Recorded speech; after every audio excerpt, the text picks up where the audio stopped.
Last night I seen Avatar Fire and Ash. To get straight into it, before I give you my thoughts, my experience, I'm gonna just give you the rating.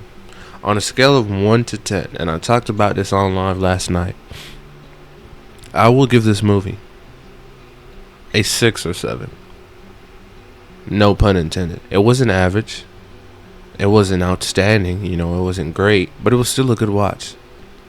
Especially going off of 6 hours of sleep, being up till since, 9 a.m., spending Christmas Day with my family and stuff like that, and sitting through a 3 hour long movie. There wasn't a dull moment. There wasn't a point in time where I was like, oh, I wonder when this is going to be over.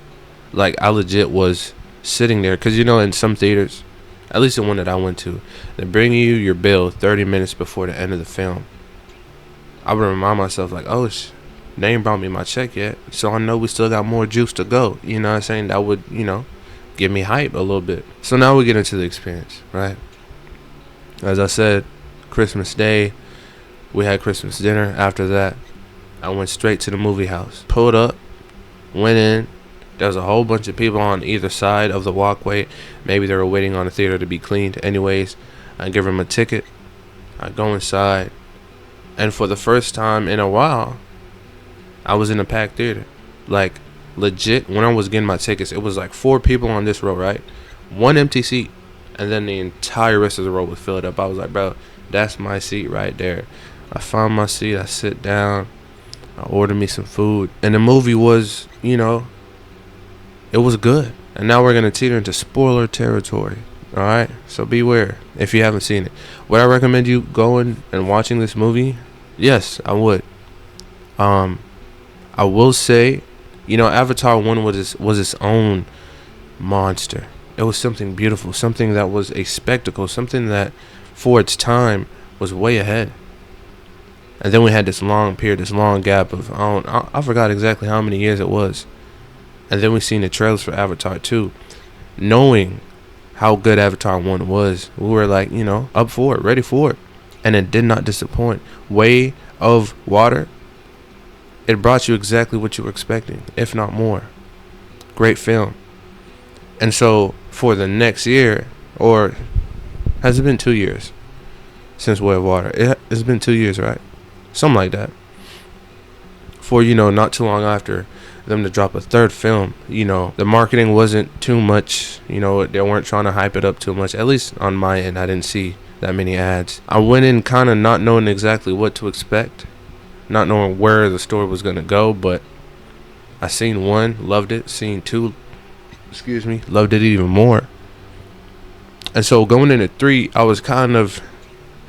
will say there were moments in the film where I was watching it and I'm like, what am I even watching right now? And that's a good and a bad thing. It threw me off. It didn't feel like Avatar 1 or Avatar 2. It felt like its own little film. So now let's get into spoilers. First thing I'm gonna say, bro, off the rip, Saeed Kai, whatever her name is, the fire lady with the, what I'm saying? I ain't gonna lie, bro. It was something about her. Like, Natiri cool, what I'm saying? Loak, his girl, she cool too, but it was something about that bit. What I'm saying? She was a little devious. Like, the way she walked, the way she talked, like, the way she would look, it was just like, damn, you low-key a bad bit. I ain't gonna cap, like, well, alright, I'm not finna explain the whole movie, the whole plot, but basically, we seen the colonel, whatever you want to call him, the human general in Avatar 1. He came back in Avatar 2. Spider, his son Spider saved his life, brought him back. He's still alive. He links up with her and they have this connection. Like, there's this one scene, she takes him into her tent, right? She blows something up his nose. I don't even know what the cocaine, crack, something got this nigga tripping. She get to talking about something. I might just keep you to myself and just have you pleasure me from time to time. I'm like, yo, what am I watching? What are we talking about? You know what I'm saying? But I like their dynamic. I'm not gonna lie. You could slowly see him, and I think that's another thing that threw me off. In Avatar 1 and Avatar 2, Jake, and we get to know his name now. The general, his name is Miles. I forgot his last name. Cullinger. I don't know. You know what I'm talking about though. The freaking dude from Get Out. Not Get Out. Don't Breathe. Anyways, Jake and Miles, they had this beef. Like, they legit was at each other's throat.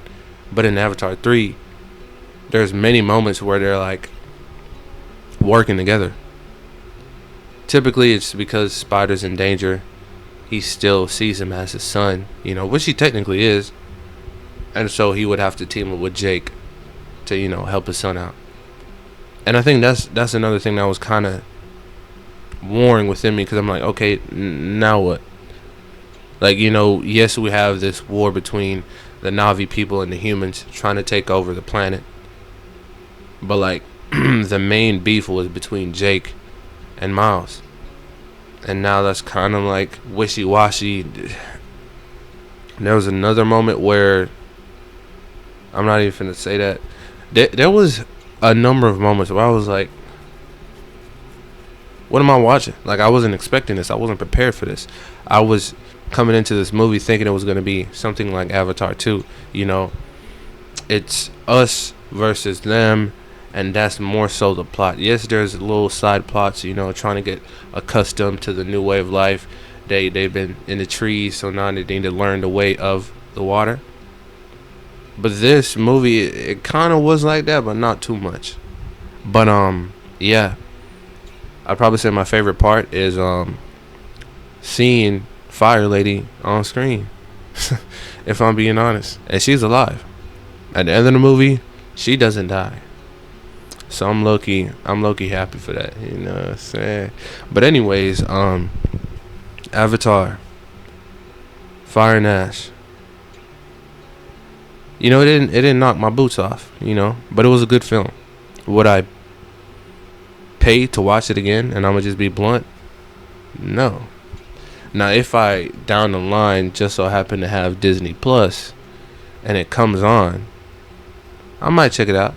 You know what I'm saying? Maybe down the line with my kids, I gotta show them the Avatar. Like, that's such a great movie. Now, will I show them part 2, part 3, whatever parts come out? That can be debatable. But again, it wasn't a bad film. I don't regret spending, I think it was $12 for the ticket. I don't regret it. I think it's a great film, and you should check it out. It's not gonna knock your socks off. It's not overly. The visuals is always beautiful. That is one thing about these Avatar movies. And James Cameron, he knows how to make these look perfect, superb, out of this world. But yeah, visuals were amazing. Soundtrack beautiful. I guess where it struggled for me was just a bit with the story. But yeah, my rating would be a 6 or 7 out of 10, and I think you should watch it.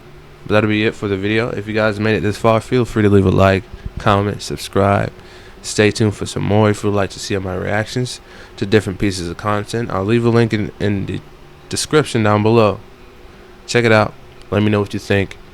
Y'all stay safe, stay out of trouble, and I'm going to see y'all mañana.